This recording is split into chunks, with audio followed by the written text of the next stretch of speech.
자, 안녕하십니까. 오늘도 새미래민주당 전병현 대표님 모셨습니다. 반갑습니다. 반갑습니다. 야, 요즘 지금 이재명 대통령 대 정청래 민주당 대표 사이에 지금 그렇게 표현하더라고요. 골육 상쟁이다. 네. 같이 정권을 만들었잖아요. 이재명 정권을 만들었어요.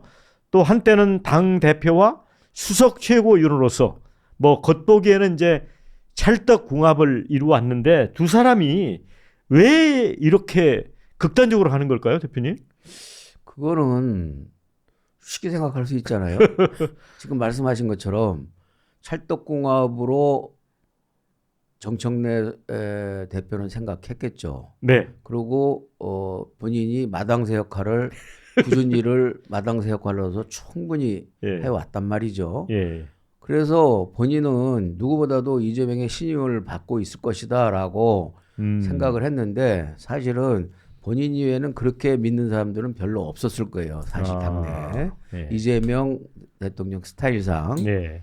이제 지나고 났는데 이재명 대통령은 어찌됐든 그 정청래의 마당새 역할을 써먹을 만큼 충분히 써먹고 이제는 다른 마당새를 써야 되겠다라고 생각이 바꿔졌는데 그러다 보니까는 그동안 죽을 힘을 다해서 그 말을 그야말로 마당을 열심히 쓸어왔잖아요. 마당을 열심히 쓸면서 그 이 맹목적인 예. 충성이라고 할 정도의 예. 맹성을 해왔는데 예. 결과적으로 그 자기는 이게 팽당하는구나. 이게 버려지는구나. 생각을 하게 되니까 네. 본인 입장에서는 그냥 물러날 수가 없는 상황이 되지 않겠어요? 인지상정이. 그러니까 본인이 지금 나를 삶으려고 지금 예. 솥에다가 물을 팔팔 끓여놓고 있구나라고 느끼는 예. 순간 예. 정청래 대표 입장에서는 네. 당연히 본능적으로 그 본인의 그 방어와 함께 공세를 준비할 수밖에 없는 상황이 되는 거죠.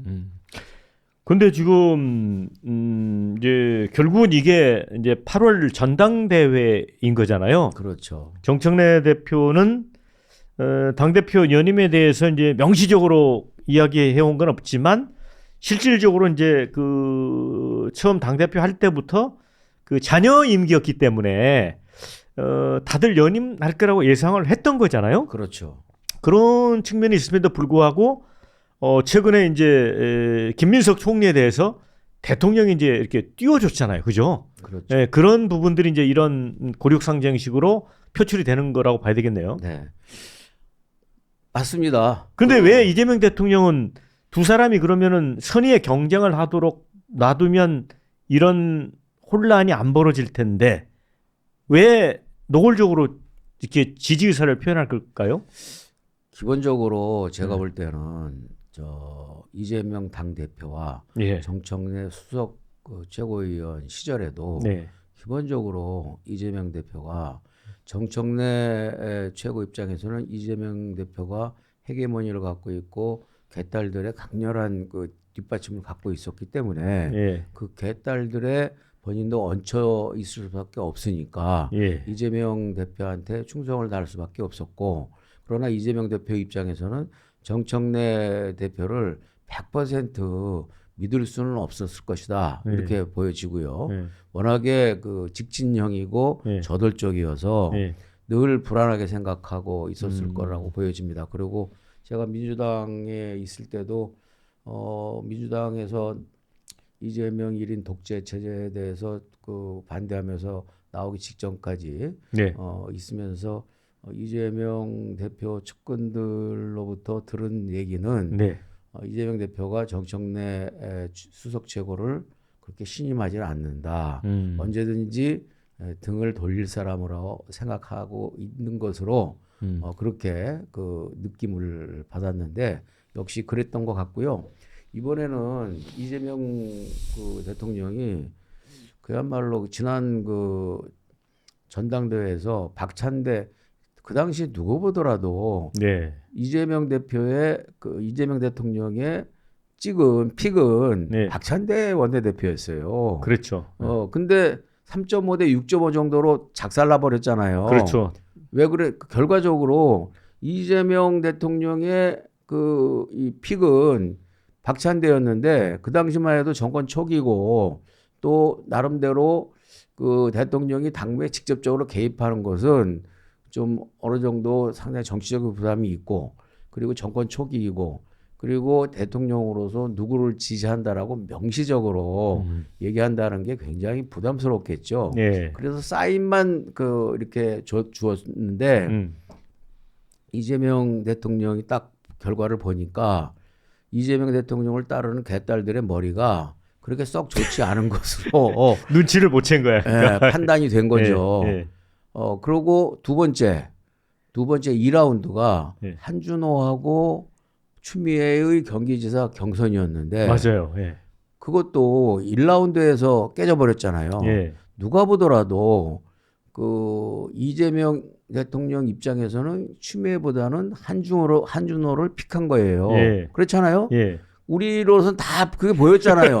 근데 개딸들은 여전히 머리가 나빠가지고서 눈치를 못 챘어. 예. 그러니까 이번에는 이번에 추미애 때 그리고 박찬대 때 보니까 이번에 이 김민석이도 어영부영 하다가는 예.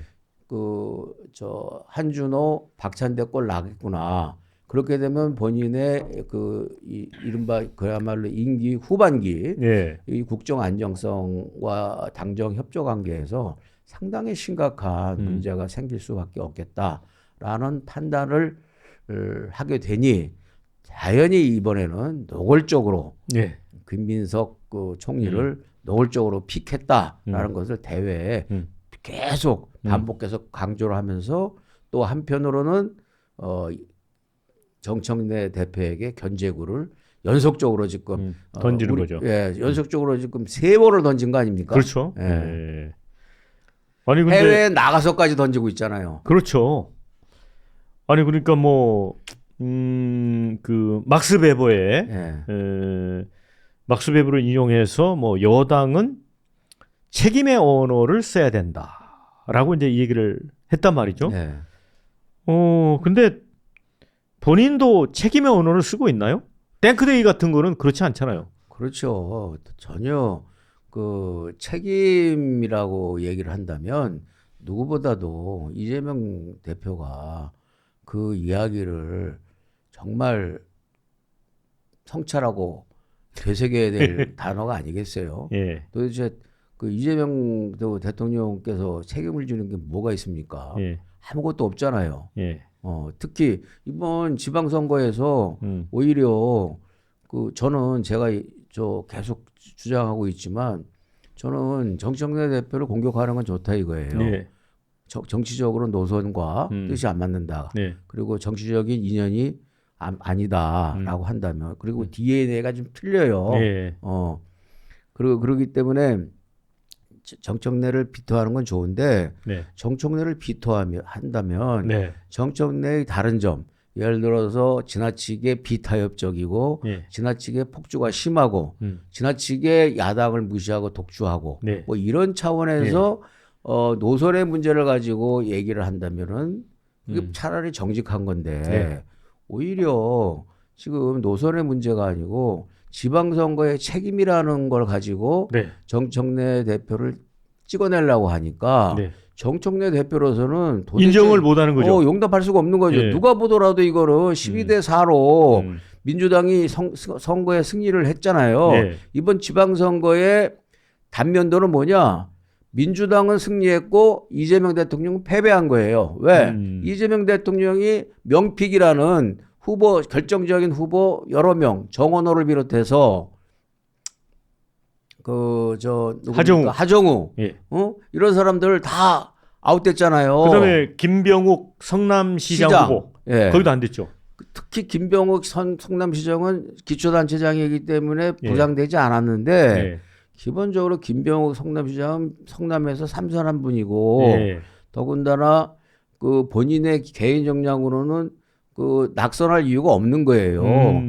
성남시에서의 예. 그 성과는 이재명 그 대통령이 성남시장 시절에 당군 이래 최대의 그 업적 내지는 성취를 했다라고 대장동. 본인이 대장동, 백현동 등 해서 예. 자랑을 한 거 아닙니까? 예. 근데 대장동과 백현동에 대한 심판이 예. 이번에 성남 시민의 손에 의해서 직접적으로 네. 김병옥을 통해서 대리 심판이 된 거죠. 예. 그런 측면에서 이재명 대통령이 이번에 완벽하게 그 지선에서는 이재명 대통령이 패배한 것이고 민주당이 승리했다. 민주당의 승리는 당 대표의 승리일 수도 있는 거예요. 그렇다면은 그렇게 그런 결과를 이걸 자꾸만 뒤바꿔 가지고서 이거를 저 지선에서 패배했기 때문에 네가 저 당 대표가 책임지고 물러나라라고 하는 것은 친명들의 그런 주장은 전혀 정청래 입장에서는 받아들일 수도 없는 것이고 일반 국민들이 볼 때도 이상한 게임인 거죠. 그러니까 네. 현실과 현상을 완전히 왜곡한 거짓말의 그 이 공격인 것이고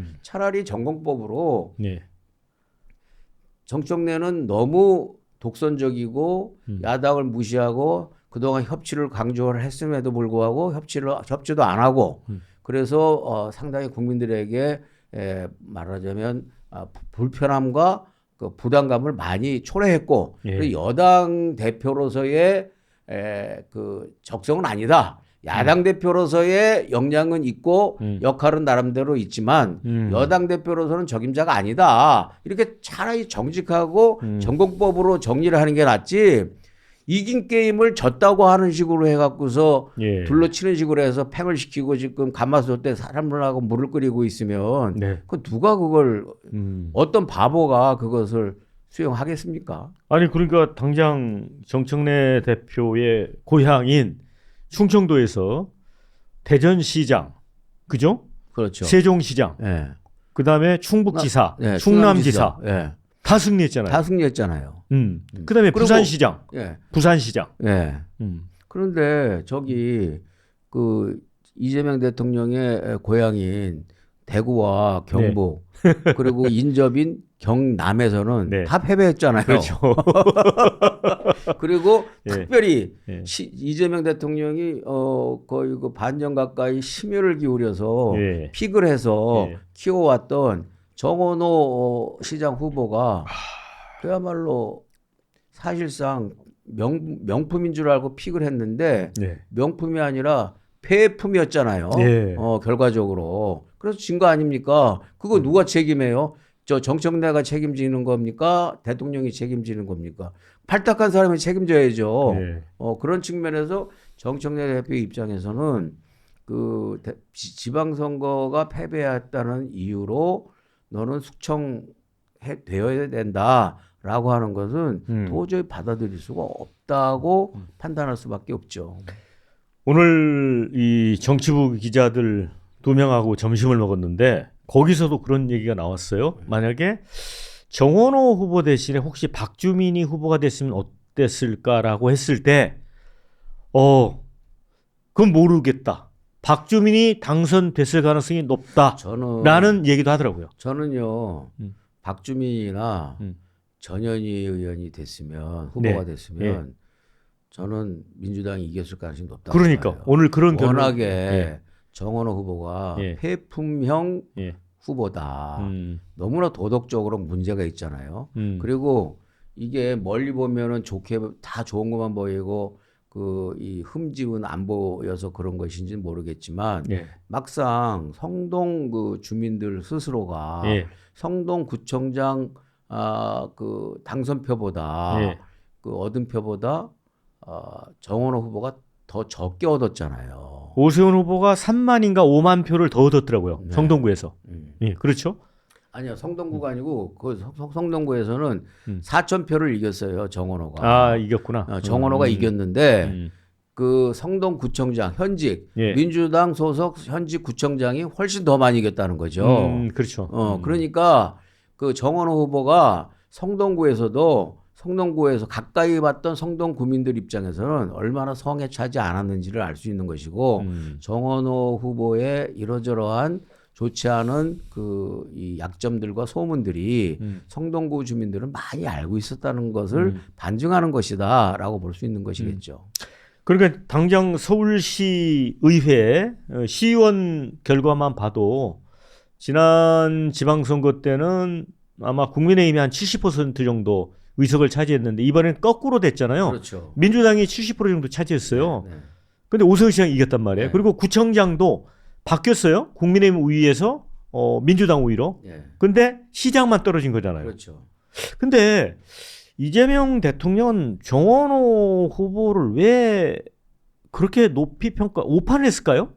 저는 어떤 정치적 의도도 있었다고 봅니까? 저는 첫째는 오판이 가장 컸다고 보여지고요. 예. 두 번째는 그 정치 이제 말하자면 중앙 정치의 그 말하자면 프레시맨 신출내기를 본인이 키워서 예. 서울시에 있는 여러 가지 그 행정이나 이런 것들을 직접 만기 칠람 수렴 청정을 하려는 그런 의도가 있었을지도 모르겠다라는 네, 네. 판단을 하죠. 그 성남시와 경기도지사 할 때 상당히 많은 문제가 있었잖아요. 네, 네. 그 문제를 본인은 단군 일의 최저의 지적이라고 이야기를 하고 있지만 네. 그것이 다 지금 수사 대상이었지 않습니까? 네. 그 김문수 지난번에 저 대통령 후보 경쟁을 한 김문수 후보는 경기지사를 하면서 단 하나의 말하자면 문제나 수사를 받은 것이 없는데 없죠. 예, 이재명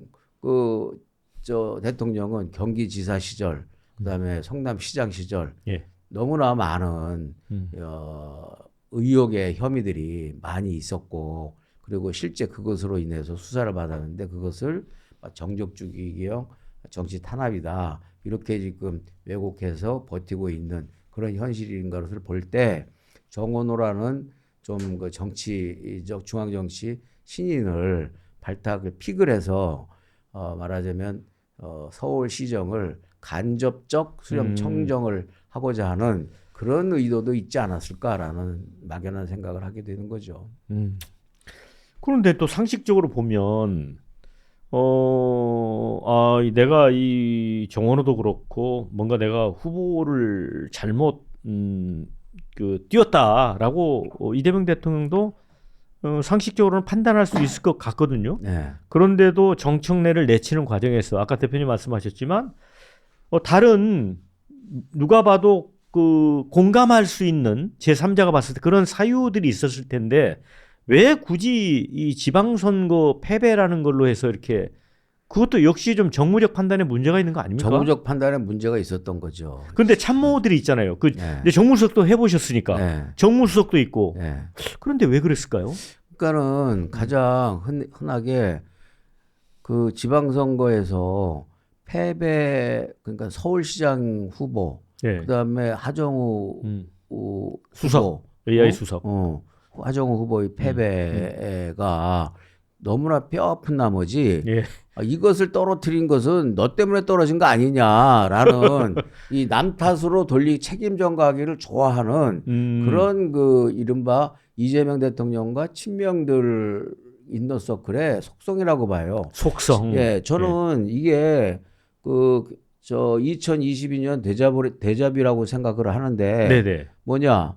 그 당시에 이낙연 총리하고 그 이낙연 당시 후보하고 예. 이재명 그 당시 후보하고 경선을 했잖아요. 그렇죠. 예. 마지막에 서울 경기에서 이 이낙연 후보가 상당한 표를 얻어갖고서 제 기억으로는 70% 이상 얻은 것 그렇죠. 같은데, 예, 몰표를 얻었죠. 몰표를 얻는 바람에 예. 그게 뭐 여러 사람 얘기가 있지만 뭐 대장동 효과가 나중에 늦게 나타난 거다 뭐 그런 얘기까지 있었죠. 그러나 그럼에도 불구하고 그래서 그 표를 환산을 하는데 당시 정세균 후보하고 김두관 후보가 중도에 사퇴했단 말이에요. 예. 그러면 중도에 사퇴하기 이전까지의 그분들의 표는 유효표로 간주하는 게 맞고 맞죠. 사퇴한 이후에 나온 표들은 무효표로 간주하는 게 맞는 상식 아닙니까? 그렇죠. 근데 그걸 그분들의 표를 다 빼가지고서 그러니까 분모를 줄여버렸죠. 예. 그래가지고 과반수를 얻은 것으로 해서 말하자면 과반수가 아주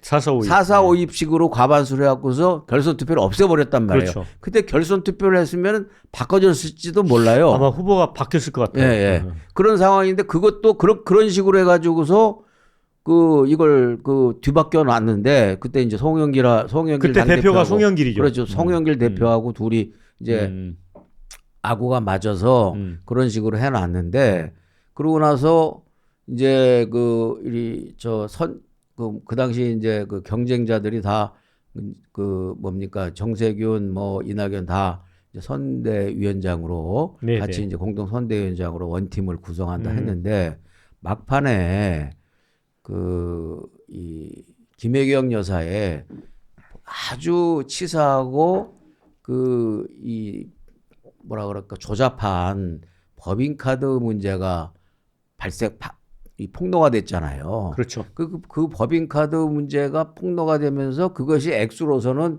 뭐 최종적으로 지금 수사한 결과는 1억 원이 조금 넘는다고 하는데 그때만 하더라도 뭐 몇천만 원 정도 네. 합쳐서 그렇게 됐지만 그 몇천만 원의 문제가 너무나 치사하고 약간 좀 그 비열한 그런 쓰임새였잖아요. 그 남편 카드를 갖다가 그런 식으로 썼다는 것 자체가 뭐 남편의 법인카드를 경기도지사의 카드로 과일도 사 먹고 뭐 샌드위치도 사 먹고 초밥도 사 예. 먹고. 근데 과일도 이제 너무 많이 사서 뭐 이준석 그 옛날에 후보가 그런 얘기도 했었잖아요. 이재명 후보에게 네. 집에 코끼리 키우시냐고. 코끼리 키우냐고 그랬죠.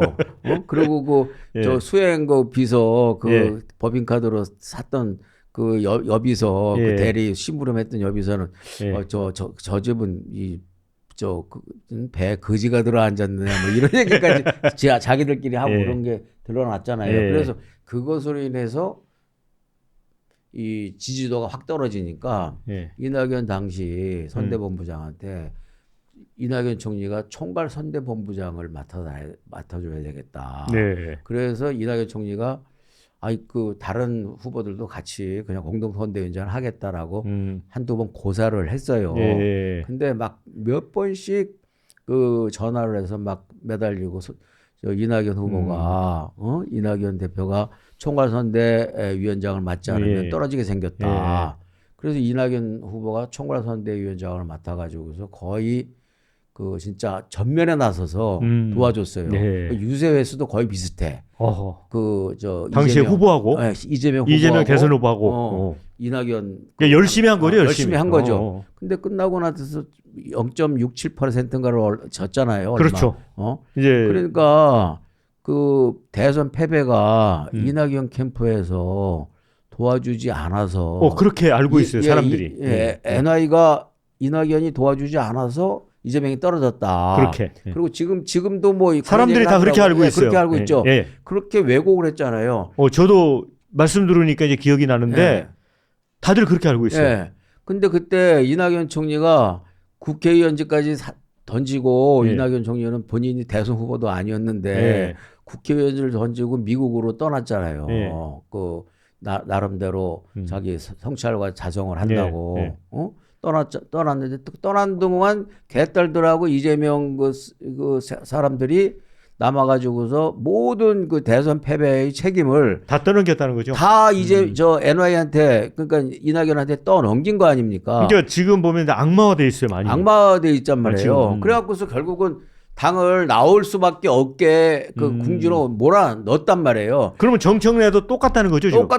똑같은 데자뷰고 또 한 가지 데자뷰는 윤석열 대통령 시절에 전당대회 당권 문제를 가지고 그 안철수하고 나경원 의원이 만만치 않은 그런 경쟁력으로 나오니까 안철수하고 나경원이가 못 나오게 하기 위해서 찍어내다시피 했잖아요. 그렇죠. 그렇게 해서 결국은 김기현 당시 대표를 했다가 폭망했죠. 결과적으로는. 그거하고 똑같은 지금 상황이라고 보여져요. 그래서 저는 이번에 이중 대잡이다. 이중 대잡. 이낙연 자신의 지난 2022년 대선에서 패한 거. 그때 김혜경 여사의 법인카드를 아주 조잡하게 아주 치사하게 써서 국민들의 아주 날카로운 정서적 감수성을 때렸던 그 부분이 역전의 빌미가 되었던 것을 이낙연 대표 쪽에 비협조로 떨어진 것으로 만들고 또 대선 캠프에서도요. 제가 나중에 들어보니까 음. 대선 캠프에서도 같은 상황실이잖아요. 예. 그러면 같은 상황실인데 이낙연 캠프 사람도 이제 원팀으로 들어와 있잖아요. 예. 그러면 점심값도 예. 명캠프 쪽, 성남 출신 쪽 사람들만 챙겨주고 네. 이낙연 캠프 사람들은 안 챙겨줬다라는 거예요. 그래요. 그리고 뭔가 이렇게 좀 격려도 예.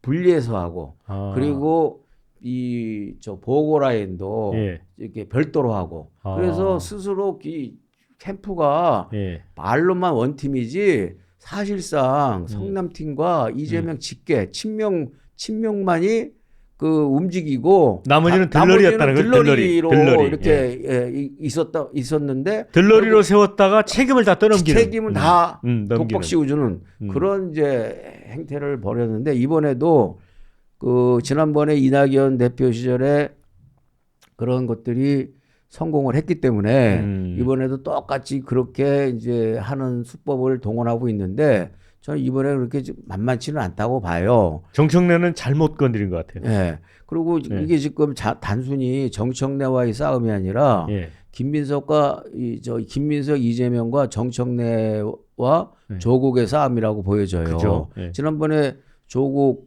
이번에 이제 평택에서도 지선 전에 통합을 하려고 그랬잖아요. 정청래는 그렇죠. 예. 그 조국 신당하고 예. 조국 개혁당하고 통합을 하려고 그랬는데 친명들이 반대를 해서 못한 거 아닙니까? 그래서 김어준 씨, 그 털보 김어준 씨는 이번 대선 패배의 원인을 그 조국 당하고 통합을 안 했기 때문에 패배한 것이다라고까지 얘기를 하고 있어요. 그것도 일견 맞는 얘기죠? 일부 일리가 있는 맞죠? 부분이 예. 있죠. 적어도 평택에서는 이겼겠죠. 예. 그래서 이게 그런 게 있어요. 지금 문저 털레유라고 아시죠? 예, 문저 털레유. 그래서 문저 털레유와 예. 그다음에 이 한강 새동 대주길 예. 한강 새동 대주길의 대결이다. 예. 한강 새동 대주길도 아시죠? 예. 예. 이 문저 텔레와 한강 새동 대주길과의 대결이어서 이게 여기서 이제 한판 승부를 하는데 여기서 현재로서는 제가 볼 땐 여전히 집권 이전차 살아있는 권력이기 때문에 예. 이 문저 텔레유가 이게 그걸 현재 살아있는 권력을 넘어가기가 상당히 어렵고 그리고 결과적으로는 패배하게 될 가능성이 상대적으로 높긴 한데 그러나 여기서 정청래 대표가 여기서 멈칫하면 그야말로 제가 볼 땐 더 멸문지하다. 여기서 끝까지 한번 대결을 해야 그나마 본인이 남은 패잔병이라도 이끌고 재기를 도모할 수 있지. 여기서 그만두면 중간에 그만두면 가지 않은만 못한 그런 결과가 될 거라고 생각을 해요. 근데 저는 정청래 대표도 뭐 정치를 이제 한두 해 한 게 아니기 때문에 여기서 중단하지는 않을 것으로 보여지고 또 문저 털레유라는 그래도 나름대로의 팀워크가 지금 이제 자연스럽게 조성이 돼서 만만치 않은 그런 그 세력을 갖고 있다고 보여지는데 이거는 지난 2024년 총선 공천 때 비명 행사 있었지 않습니까? 이번에 이제 2028년 총선에 비명 행사 시즌 2가 될 것인지 아니면 그 반대가 될지 그 반대가 될런지 그 전초전이다. 이렇게 보면 될 것 같습니다. 근데 문저 털레유 말씀하셨으니까 이게 이제 유시민 씨가 그러니까 이제 노무현 재단의 상임이사직이었는데 노무현 이제 전 대통령의 사위죠. 곽상한 의원이 이제 뭐 약간 노무현 재단을 약간 사유화하는 측면이 있다면서 이제 비판하니까 딱 때려쳤어요. 그러면서 앞으로 이제 이 평론을 통해서 내가 이제 앞으로 어떤 평론을 할 텐데 이게 재단에 누가 되면 안 되기 때문에 나는 그만둔다라고 선언했거든요. 그러니까 이거는 언뜻 보면 이제 문조털레유인데 내가 이제 정청래 대표 만드는데 내 이 스피커를 뭐 최대한 가동하겠다는 걸로 보여져요. 네. 그렇죠? 네. 예. 저도 그렇게 보여지고요. 예. 오히려 그 유시민 저 작가다운 그 이 노무현 대통령 사위가 네. 사실상 사실상 그런 점이 있었어요. 그 노무현 재단이 유시민 더군다나 이제 이해찬 그 전 대표가 이제 돌아가신 뒤에는 더더욱이 예. 이제 그 노무현 재단이 유시민화 되어 있는 그다음에 그 유튜브 방송을 예. 이제 주기적으로 하다 보니까 그 사실상 노무현 재단이 유시민화돼 있는 그런 느낌을 준 건 사실이죠. 그건 이제 정확한 지적이죠, 그거는. 예. 그런데 이제 그 지적을 받고 바로 그 다음 날 이제 그 직을 던진 것은 유시민다운 행동이라고 보여지고 또 한편으로는 그만큼 유시민 작가가 나름대로 결의와 결단을 가지고 날카롭고 신랄한 지금 이재명 정치에 대해서 그 비판의 칼날을 휘두를 각오를 하고 있다라고 볼 수밖에 없겠죠. 그러니까 이번에 이제 평택에서 조국하고 김용남이 맞붙었잖아요. 네. 근데 김용남도 쉽게 말하면 지난 대선에서 국민의힘 소속이었다가 이제 둥지를 민주당으로 옮기면서 이재명 지지를 선언한 사람이잖아요. 그렇죠. 그러니까 요즘 이야기하면 뉴 이재명이에요. 뉴 이재명. 명픽이죠. 그러니까 명픽이죠. 또. 근데 떨어졌잖아요. 그래서 이거하고 이제 연관돼 있다고 보이는데, 야, 근데 아까는 뭐 싸움을 하게 되면 약간 약간 좀 집권 초기이기 때문에 전력상 좀 밀리지 않겠느냐라고 하셨는데, 제가 지금 이른바 털보가 이제 운영하는 그 사이트가 있잖아요. 그렇죠. 예. 거기 이제 정청래 대표가 그게 민심의 바로미터다라고 했던 거기 들어가 보면 거의 또 뭐 정청래 지지세가 엄청나요. 네. 그러니까 이재명 대통령을 지지하는 재명인의 마을은 또 반대라고 하더라고요. 그렇죠. 양쪽에서 서로 지금 화형식을 하고 있거든요. 네.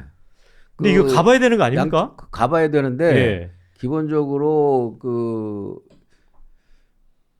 털보네 사이트는 아무래도 친청이 많고 맞아요. 재명인의 마을은 뭐 친명이 더 많은 거죠. 그런데 그동안 이제 개딸들이 머리가 조금 판단력이 좀 떨어지고 그냥 악을 목소리 크고 악을 많이 쓰고 극단적 그런 어떤 편향성을 보일 때 마구 환호하는 그런 이 집단의 성격이 있기 때문에 그야말로 우상의 숭배라고 그런 성향이 있기 때문에 이제 쭉 몰려서 이제 다녔는데 지금은 이제 굉장히 나름대로 자기들이 이게 누구를 선택해야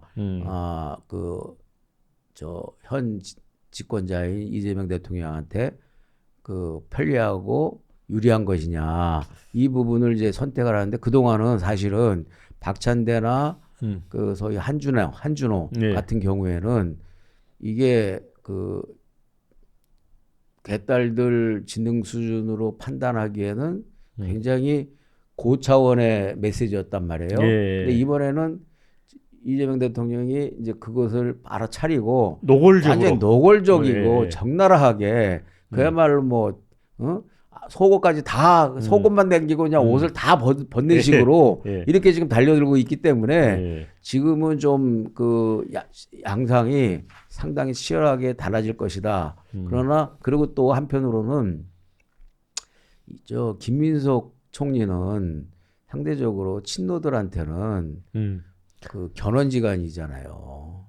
약간 노무현 전 대통령의 배신자로 이렇게 이미지가 각인돼 있잖아요. 배신자였죠, 실제. 실제로. 그래서 굉장히 배신했고 그리고 그 뒤에 재기를 살짝 했는데 그 다음에 또 이 상당한 억대의 예. 수억대의 예. 그 뇌물과 그 정치 자금을 받아서 예. 그 약 18년인가 뭐 예. 이런 정도로 정치적 공백이 예. 있었잖아요. 예. 이제 그러고서 또 배추 사업에 투자를 잘해가지고 배추 사업 잘해서 이제 그 예. 정치적 재기를 예. 한 것 같은데 그래서 기본적으로 예. 그 유시민 그러니까 문조털레유하고는 잘 화합이 안 되죠. 이게 DNA가 안 완전히 맞죠. 다르다. 거부감이 있다. 그래서 결국은요 이거예요. 제가 볼 때는 예. 지금 이 싸움은 민주당의 이재명이냐, 예. 이재명의 민주당이냐 이 싸움이다. 결국은 근데 예. 현재 그 절대 권력을 갖고 있고 민주당 내에 그 1인 그 숭배주의적 예. 히틀러 나치적 그런 문화가 상당히 자리 잡고 있는 상황에서 예. 그리고 그렇게 자리 잡게 만드는 데 있어서는 또 정청래 대표가 상당한 기여와 역할을 마당새 역할을 해왔죠. 그런데 그럼에도 불구하고 아이러니하게도 그것이 이제 본인에게는 칼이 돼서 돌아오고 부메랑이 돼서 돌아오고 있는 것이고 결과적으로 이 문제가 그 이재명의 민주당으로 만들기 위한 이재명의 그 한판 승부 수가 이번 이제 전당대회를 통해서 이제 벌어지게 될 것인데 그런 차원에서 실제 권력을 갖고 있는 이재명 대통령 쪽에 상대적으로 그 유리한 지점은 있지 않을까 뭐 그런 생각을 하게 되죠. 그러나 여기서 지금 가장 중요한 것은 뭐냐면 1인 1표제 있잖아요. 1인 1표제. 1인 1표제하고 그다음에 민주당 당원들에게 있어서 그 이 보안 수사권, 예. 보안 수사권을 주느냐 안 주느냐가 이 검찰 개혁이 100% 순수한 검찰 개혁이 되느냐, 아니면 어중간한 타협적인 검찰 개혁이 되느냐, 예. 이 문제의 싸움인데 네. 이 부분에 대해서 일단 정청래 대표가 당권을 현재 갖고 있는 상황에서 1인 1표제와 그다음에 그 보안 수사권 완전 폐지라는 폐지 이렇게 써버렸잖아요. 그렇죠. 페이스북에. 예, 두 개의 그 칼날을 무기를 갖고 있는 두 거죠. 개의 무기를 갖고 있어요. 딱 먼저 이니셔티브를 잡았죠. 그래서 그래서 만만치 않아요. 예, 그 얘기 하더라고요. 근데 오늘 또 몇몇 사람들하고 이야기해봤는데 정청래 대표가 이제 물러나라고 할 때 안 물러나면 방법이 없대요. 그리고 이게 지난번하고 달라가지고 거의 뭐 경선할 때까지 계속 당대표직을 유지할 수 있다는데요. 네. 아 그래요? 이게 엄청난 권한이라는데요. 이거 자체가. 그렇죠. 엄청난 예. 권한이지. 그러니까 안 물러날 것 같고요. 보니까. 그리고 또 재밌는 게 지금 조성래 사무총장이 지방선거 평가위원회를 구성을 했어요. 그러면서 도대체 왜 민주당이 패했냐 이거를 분석하겠다는 거예요. 그런데 더 놀라운 건 뭐냐면 조작기소 특검법 추진이라든가 스타벅스 불매운동 그다음에 김민석 총리의 당권 도전설 이게 선거 중에 나왔는데 요 정부 관계자들의 어떤 그런 것들이 선거에 어떤 악영향을 미쳤는지도 넣겠다는 거예요. 그런데 사실 스타벅스 불매운동은 SNS에 불지른 게 이재명 대통령이잖아요. 그렇죠. 물론 이제 거기 행안부라든가 법무부에서 부서별로 스타벅스 뭐 구매에 관련된 걸 뭐 조사하고 이런 건 있었지만 이것도 보면 그리고 조작기소 특검법 추진 이게 아마 당내 입법인데 천준호 의원이 아마 대표 발의를 해가지고 이렇게 한 거로 돼 있는데 이거 저는 그냥 당에서 순수하게 의원들이 하는 걸로 알았는데 이것도 집어넣은 거 보면 좀 느낌이 좀 샤하지 않아요? 이거? 아니 느낌이 샤하다기보다도 예. 조작기소 특검법을 마구 휘몰아 쳤잖아요. 예. 그다음에 정청래 대표도 몰아치고. 예. 그거는 이재명 대통령이 누구보다도 그 이른바 조작기소라고 해서 공소취소를 예. 지상에 지금 목표로 삼고 있단 말이죠. 그렇죠. 그거를 우리는 알 수 있잖아요. 지난번 그 기자회견에서도 그랬고, 예.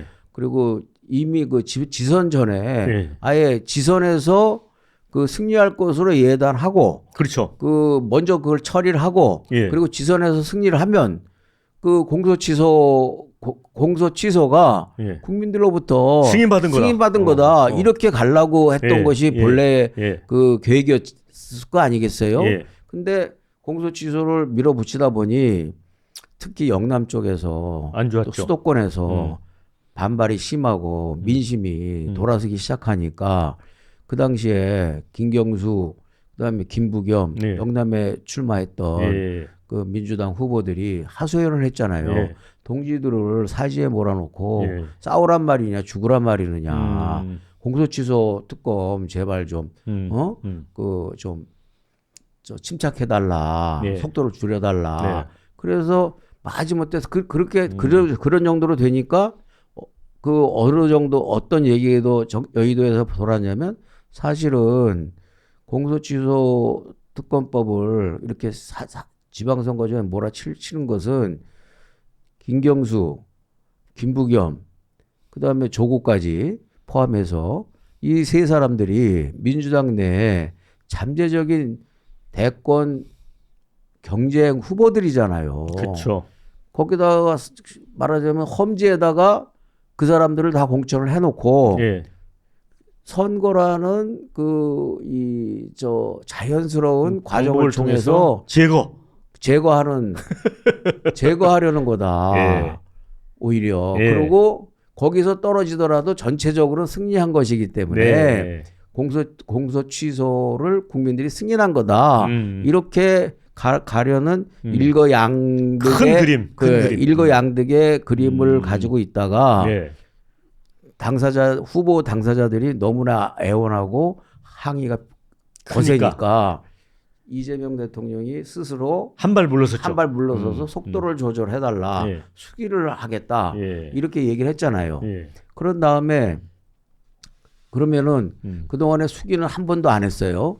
예. 그런데 그 6월 2일 날 국무회의에서 예. 이재명 대통령이 노골적으로 네. 군사정권 이래 검찰총장을 국무위원도 아닌 검찰총장을 국무회의에다가 참석시켜 놓고 그 자리에서 면전에다 대놓고 공소 취소해야 된다라고 윽박질렀잖아요. 그렇죠. 예. 그 두 가지 문제가 있어요. 첫째, 그렇죠. 국무위원도 아닌 검찰총장을 그 자리에 국무회의에 참석시켰다는 자체가 예. 심각하게 수사의 그 어떤 중립성에 위배되는 것이고 예. 검찰의 중립성에도 위배되는 것이고. 그리고 역대 검찰총장 누구도 참석한 적이 없어요. 그렇죠. 예. 그다음 거기에다가 예. 그 자리에서 대놓고 예. 공소 취소를 하라 그랬잖아요. 내일이 투표인데, 예, 맞아요. 본투표인데 이거는 무엇을 의미하느냐? 예. 이거는 당연히 이재명 대통령의 공소 취소 안달 복달이 예. 그 지방선거를 결정적으로 망치는데 예. 보이지 않는 큰 역할을 했다라는 것을 의미하고 있는 것이고 예. 지금 정청래 등 당 지도부 입장에서는 예. 그 사실을 알고 있는 거죠. 그렇죠. 예. 그리고 스타벅스 문제도 예. 그걸 아무리 지금 만기 칠람을 하고 좁쌀 대통령 역할을 한다고 하지만 스타벅스 얘기까지 대통령이 할 필요는 없는 거 아닙니까? 네. 네. 행정안전부 장관이 하는 것도 사실 좀 오바라고 보여지는데 그 시민들에 의해서 그 자정할 수 있는 그런 그렇죠? 정도의 네. 우리가 그 자정 능력은 가지고 있잖아요. 건강성도 있고. 근데 그걸 대통령이 꺼내가지고서 예. 정말 상스럽고 저급한 예. 그런 이 막말로 예. 그렇게 그냥 그 모욕적인 기업에 대해서 모욕적인 이야기를 하고 그리고 거기서 일하는 종업원들이 지금까지도 엄청난 어려움을 당하게 만드는 그런 절렬한 행동을 한 게 대통령이 앞장서서 한 거 아닙니까?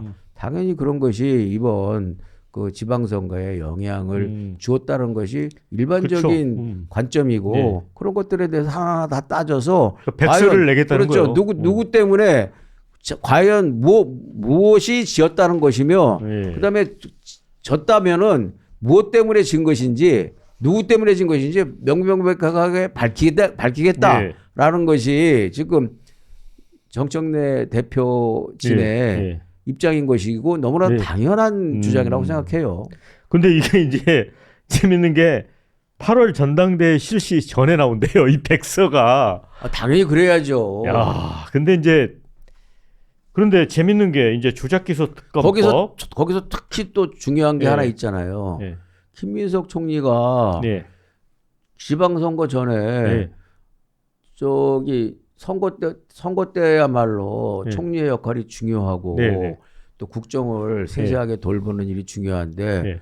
선거 때 네. 자기 총리 그만두겠다고 하고 그렇죠. 그때부터 벌써 본인은 뛰었죠. 그 전당대회 준비를 시작을 했잖아요. 예, 예. 이거 이렇게 해서 당을 예. 사실상 앞장서서 선도적으로 분열시킨 당사자가 누굽니까?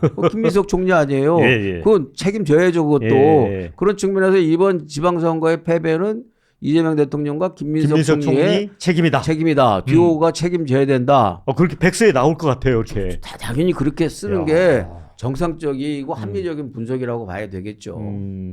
근데 재밌는 게 저는 이제 그렇게 생각했어요. 이게 조작기소 특검법 또는 공소취소 특검법 이렇게 이제 언론은 이제 부르는데 요게 아까 이제 천준호 의원 이분이 이번에 사실은 현재 비서실장이 이제 총리로 가게 되면 비서실장으로 이제 거론이 됐던 분이에요. 천준호 의원이 실제로 이재명 대표 때 비서실장도 했더라고요. 그렇죠. 비서실장했죠. 그런데 이분이 조작기소 특검법을 대표 발의를 했잖아요. 네. 그러면 처음에 그런 얘기가 나왔었어요. 아니 정청래 대표는 눈치도 없이 계속 밀어붙이기만 하느냐. 이게 선거 앞두고 조작기소 특검법 나왔을 때. 근데 그 내막을 정청래 대표는 알고 있는 거예요. 그렇죠. 이게 결국은 언뜻 추론을 해보면 결국은 청와대로부터 뭔가 이 얘기를 듣고 이게 움직였다는 게 되는 거잖아요. 이게 굉장히 중대한 사실이 백서에 담길 수도 있다는 거예요. 아, 그럼요. 그 네. 저는 그 충분히 네. 우리가 미뤄 짐작할 네. 수 있는 것이고 왜 이재명 대통령이 수기를 하라고 당에다가 지시를 해놓고 네. 본인이 한 번도 수기를 하지도 않았는데 네. 그리고 지방선거가 끝나지도 않았는데 지방선거 하루 전날 예. 본투표 하루 전날 그것도 생중계되는 국무회의에서 그 조작기소 문제 공소취소 문제를 예.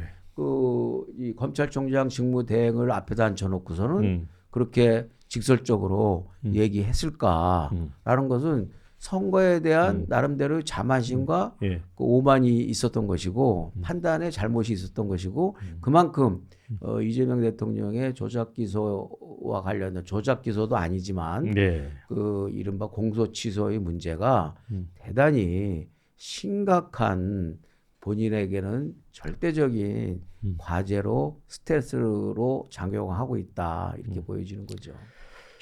대표님은 이제 김대중 대통령 시절에는 이제 청와대 뭐 국정상황실장으로 근무를 했었고 그다음에 문재인 대통령 때도 이제 정무수석으로 근무를 했었잖아요. 네. 그래서 이제 무엇보다 이 권력이 작동하는 내부에서 작동하는 거를 잘 이해를 하실 텐데 지금 이재명 대통령이 지방선거 끝나고 나서 지지율이 급작스럽게 폭락을 했어요. 네. 9%, 10% 일부 여론조사에서는 데드크로스도 나왔어요. 네. 부정평가가 더 높은 예, 예. 그런 게 나와 있고 그다음에 당 지지율도 좀 역전이 돼버렸잖아요. 그렇죠. 야당하고. 네. 이거는 네임덕의 시초라고 봐야 되는 거 아닙니까? 저는 그렇게 보여져요. 예. 데드크로스가 어찌됐든 일부 조사에서 나왔다는 예. 것 자체가 예. 레임덕의 시초 발단이 됐다고 보여지고요. 좀 이번에 이 올림픽 공원에서의 네. 이 젊은 이들 2030 세대들의 분노와 시위, 참정권 수호 집회. 예. 예. 이 문제에 대해서도 네. 이것도 너무 빨리 바뀌어져요 입장이. 네네.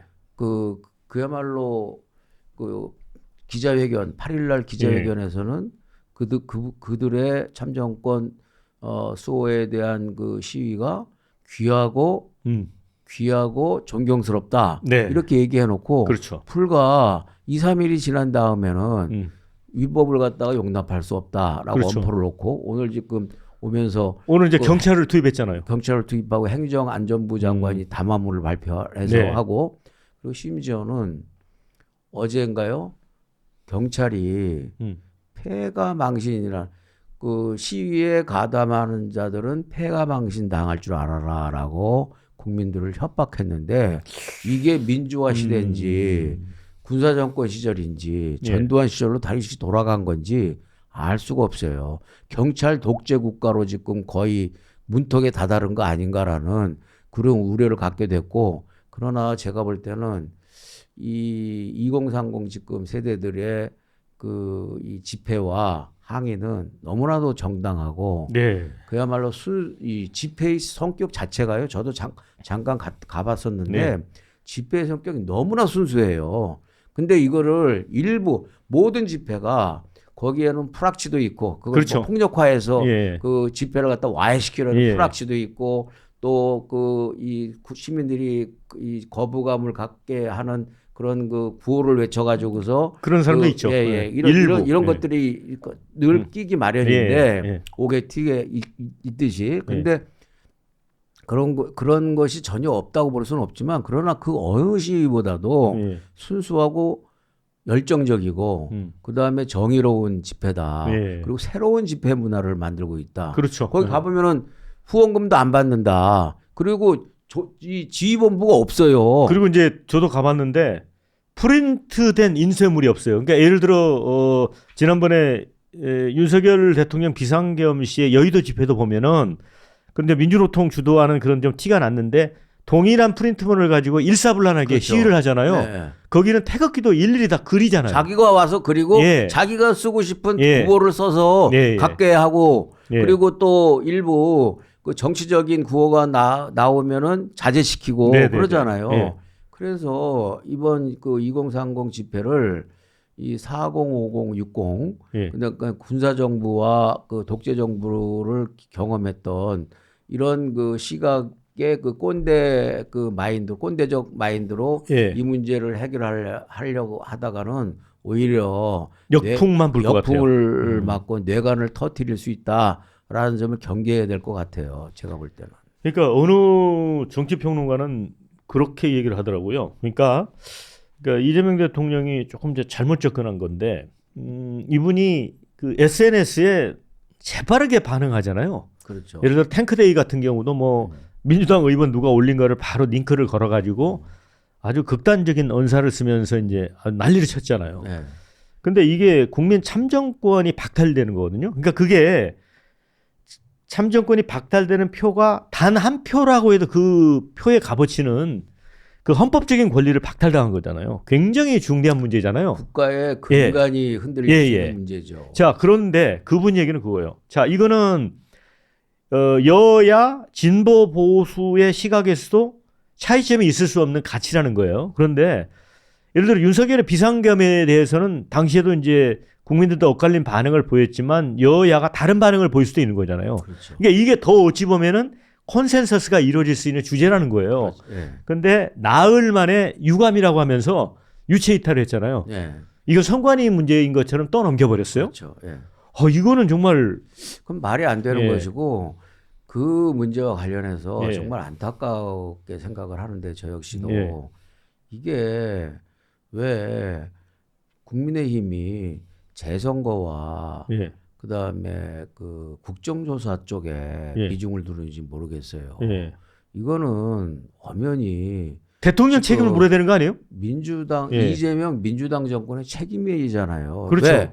그 이제까지 과정을 보면 노태학 선관위원장이 재임 당시에 예. 소쿠리 투표라든지 예. 또 지난 총선에서도 그 이 약 2,300여 표를 갖다가 입력을 잘못 시켰다는 거예요. 정반대로.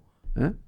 그렇죠. 예. 그런 그 많은 그 실수와 부실이 있었단 말이죠. 예. 그래서 노태욱 그러나 이제 어찌됐든 노태학 그 선관위원장이 임기가 다 돼서 물러났고. 예, 천대엽 이제 위원장을 그 법원 행정 그 조정실장을 그 추천했죠. 추천했잖아요. 근데 그걸 청와대에서 인사를 그 승인을 안 해줬어요. 승인을 안 해주고 예. 민주당에서 인사청문회를 안 해줘가지고서 예. 노태학 씨가 사실상 그 연임하듯이 지금 이번 지선도 관리를 하게 된 거 아닙니까? 그 어찌 보면 노태학 씨는 사실상 인질처럼 일을 해온 거예요. 그렇죠.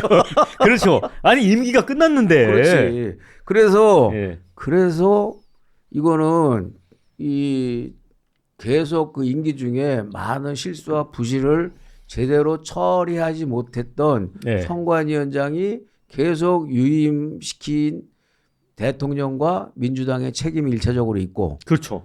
두 번째는 이 문제와 관련해서 선관위는 가장 그 정치적인 중립이 필요한 기관 아닙니까? 네. 그런데 그 선관위 의원 9명 중에 상임위원. 유일하게 상임위원장이 한 분 있잖아요. 위철환 씨. 근데 이분이 이재명 대통령하고 친구라네요. 이재명 대통령의 사시 동기이고 친구일 뿐만 아니라 예. 민주당의 윤리심판 원장이었어요. 그러니까 가장 현실적으로 중앙선관위의 실무 총책임자 아니에요? 실무 총책임자죠. 총책임자인데 예. 그 가장 정치적인 중립이 우선적으로 검증받아야 될 사람이 그 자리에 가 있는 거죠. 대통령의 친구이자 민주당의 윤리심판위원장이었던 사람을 그 자리에 앉혔어요. 가장 정파적인 사람을 그 자리에 앉혔다는 것 자체가 대통령의 책임이죠. 이거는 대통령 책임이고 민주당 예. 책임인 거죠. 예. 그러면 이거는 100번 사죄를 해도 부족한 일인데 이 부분에 대해서 왜 처음부터 국민의힘은 재선거만 들고 나와가지고서 그러니까. 예. 이거 책임을 져라 하면서 하고 첫째, 두 번째는 이번에야말로 이니셔티브를 쥐고 야당 추천 특검을 관철해서 예. 야당 추천 특검을 통해서 그동안의 선관위의 그 무능과 무책임 그다음에 관리 부실 이런 것들을 모두 다 모조리 다 싹 그 밝혀내고 도려내서 예. 해체 수준의 새로운 그 기구를 다시 정립을 하면서 그때 특검을 통해서 나타난 결과가 재선거를 할 정도의 표차의 오류가 있다고 한다면 그때 재선거를 얘기를 해야지. 네. 당장에 재선거부터 들고 나오는 것 자체가 지나치게 이게 정략적이고 정치적인 영역으로 몰고 들어가서 잘잘못을 그냥 그 오히려 물타기 시켜주는 네. 그런 그 무리수를 두고 있는 것이 너무나도 답답한 야당 행태예요. 제가 볼 때는. 그러니까 위철한 상임선관위원회 문제는 불과 어젠가 이제 나경원 의원이 문제 제기를 하더라고요. 네. 뒤늦게. 네. 정말. 저는 이미 그 지난주 예. 월요일 날 지난주 월요일 날인가 수요일 날인가 지난주 수요일 날이네. 지난주 수요일 날 제가 펜앤마이크 나가서 이 문제를 제기를 하셨어요. 제기했어요.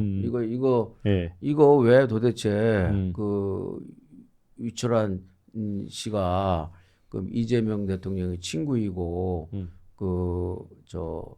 사시 동기이고 그것보다도 더 중요한 거는 민주당의 윤리심판원으로서 민주당의 정파적 입장을 가졌던 사람인데 그런 사람을 어떻게 선관위 9명 중에 유일하게 그 상임으로 실무적인 사실상의 총괄 책임자로 앉혀놓고 그다음에 노태학 씨 임기가 다 끝났는데 천대엽 위원장을 인사청문회를 거부해서 그 노태학 씨가 그 임기를 사실상 연임하는 효과를 내서 이 지경으로 만든 책임이 누구인지 이거부터 따지고 들어가야지 왜 재선거부터 따지고 들어가는지 참 모르겠다. 전 그런 얘기를 했었죠. 자, 그런데 이제 또 현장에 가보면 그런 목소리들이 많이 있더라고요. 그러니까 그 많은 사람들이 그 현장에 있는 사람들 중에서 일부 이제 물론 흔히 언론이 표현하는 뭐 부정선거 음모론자들도 있어요. 일부는 있는데 대부분의 사람들은 그런 얘기를 해요. 그러니까 부실의 정도가 너무 극심해지면 이게 부정선거하고 경계가 애매모호해지는 지점도 있다. 그러니까 부실의 정도가 너무 심하면. 근데 이번에 부실의 정도가 좀 컸잖아요. 컸죠. 그렇다 보니까 그다음에 그 쌍둥이 투표 결과도 많이 나왔잖아요. 물론 나왔죠. 이제 확률상으로는 가능하다는 게 이제 전체적인 평가예요. 물론 이제 장도혁 대표는 그냥 몇억 분의 1이라고 하는데 실제로 몇천 분의 1에 나올 수 있다는 또 통계학적인 그 결론도 있더라고요. 그래도 이 쌍둥이 표가 너무 흔하게 나온 건 사실이에요. 너무 흔하게 나왔고 예. 그것도 사전 투표에서만 나왔다는 것 자체가 희한한 것이고 예. 지금 모든 사람들이 사전 투표에 대해서 심각한 의구심과 불신을 갖고 있는 상황인데 네, 많은 네. 사람들이 네. 거기서 나왔다는 게 더 심각한 문제인 거죠. 네, 네. 예, 그래서 이번 기회에 예.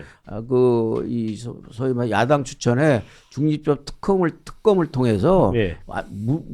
진상부터 확실하게 밝혀내고 부실의 정도가 어디까지이고 예. 선관위의 그 무능과 그 무책임이 어느 수준인지 이런 것을 한번 완전하게 그 밝혀낸 다음에 네. 도려낼 부분을 확실히 도려낸 예. 뒤에 이 선거 시스템을 정리하는 게 예. 정상이라고 생각해요. 근데 뭐 현재까지는 이제 여당인 민주당이 이 특검에 대해서는 조금 미온적인 면이 있는 것 같고요. 근데 제가 볼 때는 야당 추천 특검이 필요한 건 그 부분 같아요. 아까 그 쌍둥이 투표 같은 것도 이제 수십 군데 나왔잖아요. 근데 그거는 만약에 특검이 들어서면 그게 맞나 안 맞나를 확인해 볼 수 있는 방법은 아주 쉬운 것 같아요. 거기 투표소가 크지가 않잖아요. 그렇죠. 그러면 실제 투표를 점검해 보면 되는 거 아니에요? 그렇죠, 그렇죠. 그래서 만약에 이게 너무 좋은 게 만약에 실제로 점검했는데 그 표가 딱 나왔어. 그러면 정말 부정선거 의무를 일소할 수도 있잖아요. 그렇지 않습니까? 그렇죠. 예. 너무 간단해요. 네. 복잡하지가 않더라고요. 그런데 왜 그 여당은 자꾸 미온적일까요? 그러니까 대통령도 그렇고. 그러니까 그게 예. 결국은 도덕이 재발절인 거 아니겠어요? 예. 국민들 입장에서 그렇게 생각할 수밖에 없는 거죠. 심플한 방법이 있는데. 예, 예. 오히려 그것을 이 지금 부실 선거를 이번 기회에 오히려 완전히 발본색원하고 혁신하겠다 예. 이런 다짐과 각오라면 특검을 갖다가 마다할 이유가 없는 것이지 오히려 예. 특검을 해서 이번에 국민 앞에 명명백백하게 밝히고 좋다. 이번 특검은 너희들이 추천을 해라. 너희들이 추천한 사람 중에서 임명을 하겠다. 이렇게 해가지고서 그야말로 참정권이고 일종의 이게 절차적인 민주적인 절차에 있어서 가장 기본적인 과정 아니에요. 네. 그 기본적인 과정이 지금 오염될 수 있다라는 국민들 의구심이 상당히 있고 특히 이게 지금 2030 세대가 앞장서서 지금 이 부분을 문제 제기를 하고 있지만 많은 국민들이 거기에 공감을 하고 있는 거 아닙니까? 네. 그렇다면 이번 기회에 확실하게 밝히고 도려내는 것이 정상인 거죠. 근데 이것을 그 여당 쪽에서 이것을 무슨 특검을 얘기를 하는 것을 무슨 정치 도구화 한다느니 어떠냐 한다는 게 정말 그 이야기 들으면서 제가 너무나 코웃음이 나오더라고요. 더불어 특검당이라고 할 정도로 이 특검을 좋아하는 더불어민주당 아닙니까? 예. 근데 왜 이 문제야말로 특검을 해야 될 상황인데 왜 특검을 안 하겠다고 하는지 특검에 대해서 왜 이렇게 미온적인지 정말 심각하다고 생각합니다. 지금도 수원지검 규모의 특검을 몇 개를 운영하고 있잖아요. 네. 아니 근데 여기 특검은 많은 인원도 필요할 것 같지 않아요? 제가 볼 때. 그래. 예, 네. 충분히. 자, 그런데 이재명 대통령의 지지율 폭락과 관련해서 이제 아까 좀 말씀을 드렸었는데 대표님 얼마 전에 이제 그 당 최고위원회의에서 그런 말씀하셨잖아요. 굿캅 이재명의 위선과 지로기마의 비겁한 정치, 국민이 바보가 아니다. 네. 그러니까 이제 이 국함 역할을 해왔잖아요, 이재명이. 네. 그동안. 예. 그러죠? 예. 이제 지로기마의 그런 걸 해왔는데 이제 국민이 깨달았다는 거죠. 그러니까 쉽게 말하면 이 이재명 대통령이 처음에는 이렇게 제가 볼 때도 그 수석 보좌관 회의도 그렇고 국무회의도 공개하면서 만기 신람식으로 막 장관도 호통치고 공무원도 호통치고 하면서 이렇게 유능한 대통령, 세세하게 다 아는 대통령, 윤석열 대통령하고 많이 이제 비교가 되면서 그런 부분도 지지율이 많이 반영이 됐었던 것 같거든요. 그런데 그렇죠. 그거를 국민들이 지금 이제 피로 증상을 느끼는 거 아닐까요? 저도 예. 이제 약간 피로 증상이 느끼고 예. 바닥이 드러나기 시작하고 있다고 오히려? 보여져요. 오히려. 그래서 이제 멈춰야 되겠네요. 그동안 이제 멈춰야 되죠. 그래서 아니 윤석열 대통령이 도어스태핑 했잖아요. 그렇죠. 그러다 나중에 멈췄잖아요. 약간 좀 비슷하지 않습니까? 비슷한 것 같아요. 예. 이제 거의 바닥과 미천이 드러났고 예. 그다음에 국민들도 예. 식상하고 예. 국민들도 조그만 거 가지고 국민들이 좀 시원하게 느껴지는 그 작은 사안. 그러나 근본적으로 그렇게 큰 문제가 아닌 네. 뭐 이런 거 지연 네. 말단적인 거 같고 네. 그렇게 이제 해 왔는데 네. 그 국민들 입장에서는 그런데 변화된 게 하나도 없어. 그 내 생활이 뭐 나아진 것도 없어. 나아진 것도 없고 더 어려워. 예. 고물가에 예. 고환율에 고금리에 말이죠. 예. 예. 그러니까는 이게 뭐야 이게. 그러니까 립 서비스라고 생각하는 거죠. 립 서비스로 생각을 하고 있는 것이고 그다음에 잘 보세요 한번. 제가 국합이라고 국합으로 위장했다라는 거예요. 예. 제가 국합은 이재명 대통령이 국합 역할을 한 것이고 배드캅은 정청래 역할을 예. 시킨 거지 마당새 역할을. 예? 그래서 정청래는 직진하면서 했는데 보세요. 맨날 그 무슨 그 여야 영수회담 뭐 하는 어쩌니 하면은 그 앞에서는 여당이 좀 말이야 양보를 해야 된다고 네, 그렇게 네. 해놓고서 말은 그렇게 해놓고 실제 예. 양보를 하나도 안 해. 안 했어요. 오히려 더 질주야. 예. 그러면은 이게 정청래가 그 이재명 대통령의 말씀을 어기고 있는 것인지, 네.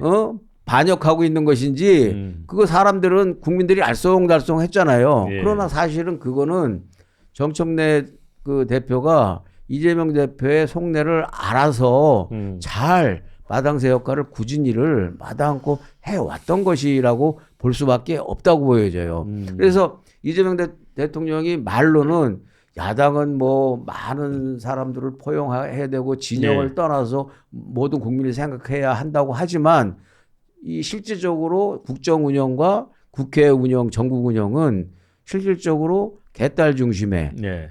그리고 민주당 중심의 철저한 그런 그 진영주의적 정치를 해왔다는 것이 국민들한테 이제 밑바닥이 드러나기 시작하고 있는 것으로 보여지고 기본적으로 이번 아까 이제 제가 지록 유마라고 한 것은 이번에 누가 보더라도 민주당이 이긴 선거잖아요.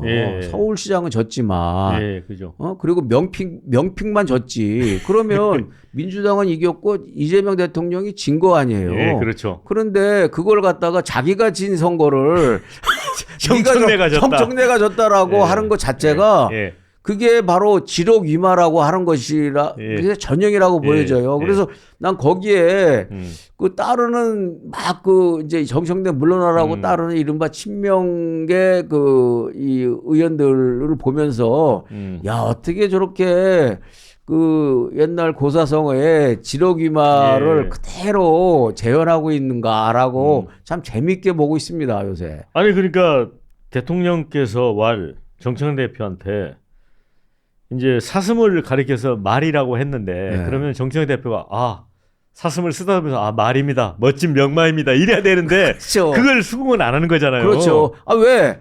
그러면 자기가 죽어야 되니까. 지록 위마라고 하면서 지록 위마라고 하는 그 규정은 너는 이제 아웃이야.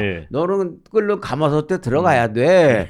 토끼는 다 잡았으니까 이제 이런 그 메시지이기 때문에 정청래로서는 더 이상 아무리 마당새 역할이라도 자기의 목숨을 스스로 끊는 일만큼은 못하겠다라고 발버둥 치는 게 당연한 거 아니겠어요? 그러니까 정청래 대표 체제에서 보면은 얼마나 독주를 했습니까? 이제 법사위도 가져가 버렸잖아요. 그렇죠. 그래가지고 거기에 뭐 많은 입법들 뭐 막 폭주를 했잖아요.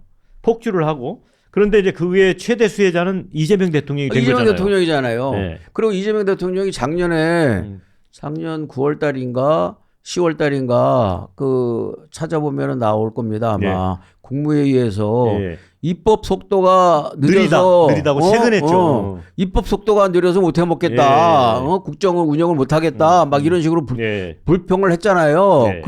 그러니까 또 정청래 마당새 대표께서 마구 속도를 내 가지고서 마구 그냥 일사천리로 일방 처리를 한 거 아닙니까? 협치는 다 집어치우고 그렇게 해갖고서 국회를 갖다가 일당 독주 체제로 만드는데 채찍질을 하고 동료를 한 장본인이 당사자이면서 이제 와서 그 죄라기보다도 이 부담을 멍해를 모조리 다 정청래한테 뒤집어 씌우면서 이재명의 민주당이 되어야 한다라는 신념으로 예. 그 이른바 다시 한번 그 일대 비명계를 대대적인 숙청을 하려고 하는 이런 그 작태는 정말 정치적으로나 정치 도의적으로 너무나 참 그 추악하다고 생각합니다. 근데 이제 대통령 지지율 폭락과 관련해서 아까 이제 고환율, 고물가, 그다음에 증시는 뭐 이제 8점까지 코스피 진입하면서 호황인데 가처분 소득은 오히려 전 국민이 줄었어요. 네. 뭐 대통령은 항상 이야기할 때 명목 성장률을 이야기하면서 뭐 10%대 성과를 거뒀다고 하지만 이거는 이제 반도체 기업에 이제 한정된 특수고 그렇죠. 네. 그런 부분도 있었던 것 같고요. 또 한 가지는 이제 부동산 관련된 부분인데 최근에 이제 중시가 호황이 됐잖아요. 거기서 돈 버는 사람들이 보니까 어디 기사 보니까 30조인가 34조가 부동산 시장으로 영 머니무브를 했다는 거예요. 예. 그래서 이제 앞으로 부동산이 어디까지 치솟을지 모른다. 그러니까 1년 초기에 역대 대통령 그 서울 집값 상승률을 보니까 이재명 대통령이 벌써 15.4%가 그렇거든요.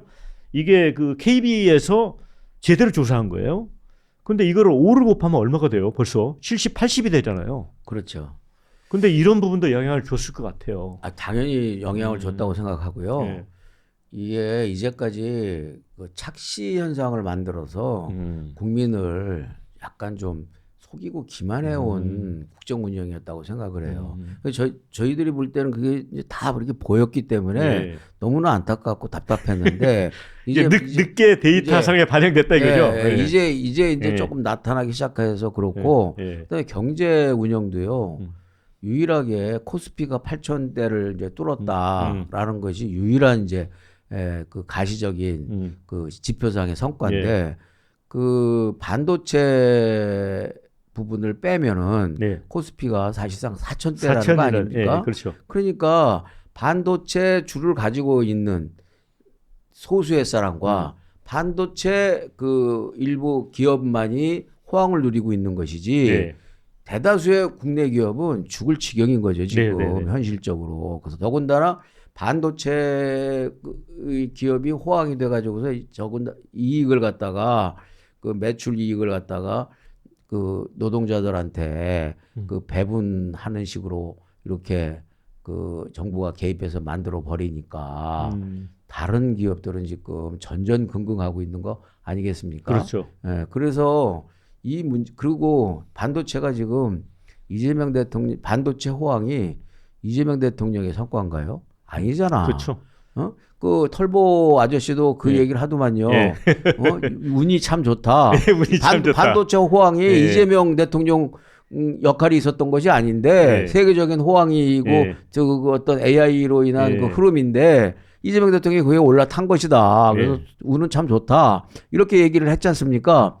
그런 식으로 해서 이게 운이 좋았던 것이지 이재명 대통령이 반도체를 참 이렇게 반도체 산업을 육성하고 역량을 높여가지고서 이렇게 그 반도체 호황을 이끈 게 아니잖아요. 세계적인 시장의 흐름의 결과로 반도체 호황이 있었던 것이고, 그래서 그 반도체 호황이 코스피 지수 8,000대까지, 그 4,000, 실제는 4,000인데 네. 그걸 더블로 8,000대까지 올려놓고 또 그 8,000대까지 올리면서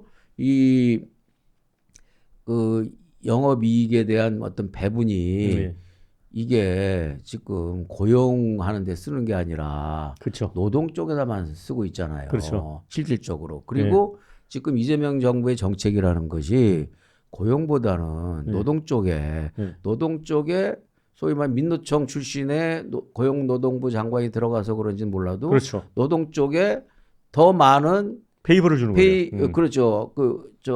인센티브를 더 네. 많이 주고 있기 때문에 그래서 지금 고용노동부가 이게 노동만 있지 고용은 고용이 없는 없죠. 상태예요. 그래서 그러니까, 젊은 세대들이 그러니까 젊은 세대들이 다 이반하는 거예요. 비명을 지를 수밖에 없는 거예요. 지금 취업률이 최저입니다. 이 그렇지 청년층. 최저고. 예. 그리고 이게 지금 옛날처럼 이 대기업의 그 신입 채용 그 시스템이 그 대규모 분기별로 이렇게 대규모로 뽑는 시스템에서 예. 이 그때 뽑는 이제 경력 채용 경력 채용으로 뽑는 걸로 바뀌어지고 이른바 중고 신입 사원이 더 우대되는 예. 그러니까 처음에 그야말로 정말 후레쉬 신입 사원은 어디다가 명함을 내밀 데가 없는 그런 지금 팍팍한 상황인데다가 거기다가 이 전세까지 그쵸. 다 폭등했죠. 몰살시켜놓고 구하기도 어렵고. 구하기 전세가 사실상 없어요. 없어요. 실제 예. 전세가 없고 그리고 월세는 엄청나게 폭등했고 월세가 막 400만 원이 보통이니까 그래서 주거 환경이 무지무지하게 악화가 되고 열악화가 되고 그래서 고물가에 고환율에 고금리에 그다음에 돈은 자기네들은 다 빌려서 사고 쓰고 그랬는데 지금은 돈 빌려서 집을 살 수가 없는 상태잖아요. 그리고 전세는 없어지고 그리고 월세는 엄청나게 오르고 이런 2중, 3중, 4중의 압박 속에 있는 젊은이들 입장에서는 2030 입장에서는 상대적 박탈감과 진짜 이 사회적 스트레스를 느끼지 않을 수가 없는 것이죠. 그런데 그것을 가지고 무슨 보수화됐다느니 극단적 우경화됐다느니 이런 식으로 이른바 낡은 이념적 카테고리로 진영 논리로 2030 세대를 예단하려는 것 자체가 넌센스라는 거죠. 특히 2030 세대는 이 87년 그 냉전 와해와 그다음 89년 동독의 통일 이 이후에 태어난 세대들이잖아요. 90년대 이후에 태어난 세대들이어서 기본적으로 보수다, 이념 성향이 없는 것 같아요. 보수다, 진보다 이게 별로 중요하지 않아.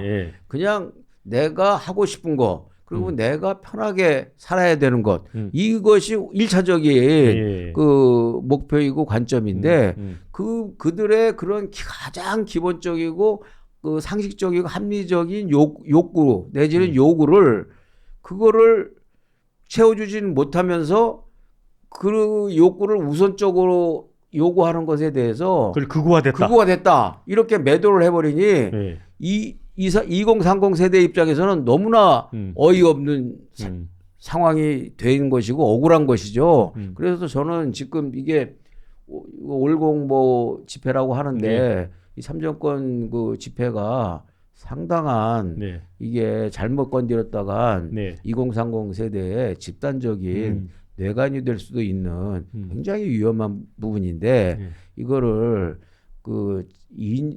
진영의 논리로 이념의 논리로 이렇게 해석해 갖고서 이거를 악으로 이른바 폐가 망신시키겠다는 식으로 달려들면 굉장한 역풍이 불 수도 있겠다라는 생각이 들고요. 그다음에 두 번째는 이와 같은 현상이 지금 이재명 대통령이 최우선으로 무엇보다도 우선으로 생각하고 있는 공소 취소 문제를 상당히 어렵게 할 수도 있겠다 이런 생각이 들고 그런 가운데서도 이재명 대통령은 공소 취소를 밀어붙일 수밖에 없게 될 것 같은데 밀어붙이게 되면 이것이 제2의 뇌관이 되어서 정말 나라가 심각한 위기로 빠져들 수도 있겠다라는 우려를 합니다.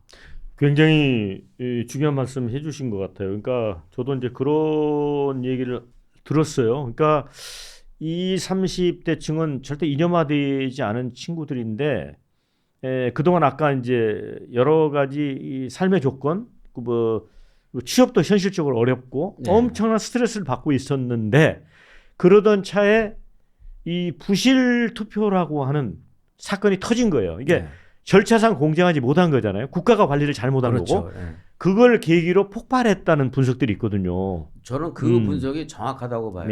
지금 사회가 그동안 윗세대, 그러니까 40, 50 세대들이 살아왔던 사회와는 다르게 20, 30 세대들은 너무나 많은 기회가 박탈되고 있고 그다음에 40, 50 세대들의 기득권에 의해서 본인들의 어떤 이 삶의 질이 상당히 그 억눌림을 받고 있다는 그런 판단을 하고 있었는데, 그리고 그런 것들이 공정하지 못하다라는 생각을 불만을 가지고 있었는데, 이번에 너무나도 기본적인 이 말하면 선거 과정이 말도 안 되는 그런 투표용지 부족이라는 사태가 발생이 되니까 대한민국이 종이 부족 국가가 됐다는. 그러니까요. 예. 그리고 이철환 그 상임위원장의 그 해명이라는 게 너무나도 어이가 없는 거 아닙니까? 예. 많이 찍으니까 이게 도난의 우려가 있어서 이게 부정투표 의혹의 원인이 될까봐 50% 조금만 찍었다. 이게 말이 됩니까? 50% 찍으면 도난은 안 받고 70%, 80% 찍으면 도난 됩니까? 받고. 말이 안 되는 거잖아요.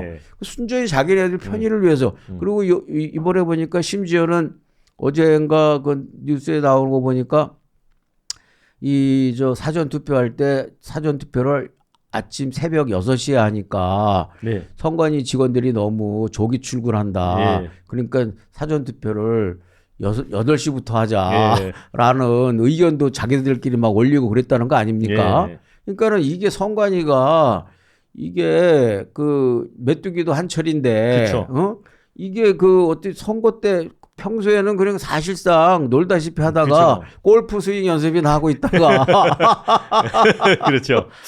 그 저 사전 투표나 이제 투표 그를 하는 과정에서 너무나 준비가 부실하고 관리가 소홀하니까 이게 그 2030 세대들 입장에서는 공정성이라는 부분에 대해서 예민하게 반응할 수밖에 없고 그 부분의 뇌관을 일단 때린 거라고 보여져요. 그리고 이거는 어느 누구도 이들의 그 이 말하자면 함성과 항의를 막거나 억누를 수 없다. 탄압할 수 없다. 어떤 이유를 대서라도 이거는 지성세대 그리고 정치권이 우선적으로 반성하고, 그리고 이런 사태를 초래한 집권 여당 그리고 집권 세력에서 대통령이 먼저 국민 앞에 머리 숙여 100배 사죄해야 된다. 그리고서 특검을 통해서 명백하게 밝혀서 선관위를 해체 수준의 새로운 조직으로 재탄생시켜야 된다. 이렇게 생각합니다. 그러니까 대통령이 사실 여당이 미적미적 하는데 대통령이 특검 받아라라고 하면 받는 거잖아요. 받는 거죠. 그리고 그런 생각이 들어요. 누가 그런 비유를 하던데 그 이승만 대통령이 이제 부정선거로 하야를 했잖아요. 그렇죠. 근데 그 본인 대통령 선거가 부정선거가 아니고 부통령 선거가 이제 부정선거였어요. 어떤 사람들은 뭐 이승만 대통령이 부정선거로 당선됐다고 하는데 그건 아니고 부통령 이기붕 선거가 잘못됐는데 그 과정에서 이제 4.19 혁명이 일어났고 그걸로 하야를 했잖아요. 그렇죠. 굉장히 중대한 문제죠. 선거를 잘못했다는 거는 사실 대통령이 책임져야 되는 거예요. 대통령 책임이죠. 그리고 무슨 저기 뭐 선관위가 독립적인 기구고 뭐 사건 분립이 어쩌니 하지만 그거는 저 말도 안 되는 감언이설이고 이 최종적으로 지금 보세요. 대통령이 임명을 안 하니까 저 계속 실수와 속구리 투표, 그다음에 입력 오류를 해왔던 노태욱 그 선관위원장이 교체가 안 되고 계속 유임된 상태에서 일을 하고 있고, 또 실질적으로 업무를 실무 총괄 책임지고 있는 지휘하는 그 상임선대위원장을 자기 친구로 그렇게 갖다 놨잖아요. 근데 윤석열 대통령하고도 비슷한 점이 있어요. 근데 윤석열 대통령은 오히려 나은 점이 있어요. 윤석열 대통령은 자기 친구를 법제처장에다 시켰잖아요. 차라리 그 위철한 그 위원장을 자기 사실 친구니까 윤석열처럼 그 법제처장을 시키던지 하지. 근데 또 다른 친구가 이미 법제처장을 하고 있어요. 친구잖아요. 지금 법제처장도. 아, 그런가요? 아니 변호사예요. 변호인. 아니, 친구나 변호인이나. 그렇지. 결국 측근이죠. 이미 갈 데가 없어요. 그러니까 변호사들을 너무나 많이 그 농공 행상을 하다 보니까. 근데 제가 볼 때는 천대엽 대법관을 중앙선거위원장으로 지금 대법원장이 추천했는데 청와대가 지금 계속 몇 달 꽤나 됐어요. 한 5, 6개월 됐나요? 그거를 인사를 안 했잖아요. 마음에 안 들어가지고. 근데 이거는 대통령 책임도 있는 거 아닙니까? 아니, 이거 자체는 대통령 책임이 있는 것이 아니냐가 아니라 대통령 책임이잖아요. 예. 그러니까 이런 분들. 예. 예. 그리고 그걸 저 인사청문회를 민주당은 왜 안 해주는 겁니까? 그러니까 지금 여당하고 대통령이 책임져야 될 부분이에요. 예. 이 부실 선거에 그 부분도 영향을 줬다고 봐야 되잖아요. 절대적으로 영향을 예. 줬다고 봐야죠. 그리고 저는 이번에도요, 이렇게 쌍둥이 표 나오는 거 있잖아요. 예. 그것이 사전 투표에서만 아까 나왔다고 예. 말씀을 드렸는데, 그것도 저는 입력의 오류일 가능성이 저는 높다고 봐요. 임대하기 오류. 예. 그게 무슨 어떤 선거 개표의 조작보다도 그렇죠. 입력을 의도를 갖고 한 게 아니고. 의도를 갖고 한 게 아니고 입력을 장암지 정신을 다른 데 한눈을 팔다가 예. 똑같이 눌러버린 거야. 그러니까 그런 건 하여튼 특검 수사로 밝혀야 된다. 그렇죠. 예. 예. 자, 오늘 말씀 잘 들었습니다. 대표님 감사합니다. 예, 고맙습니다. 예.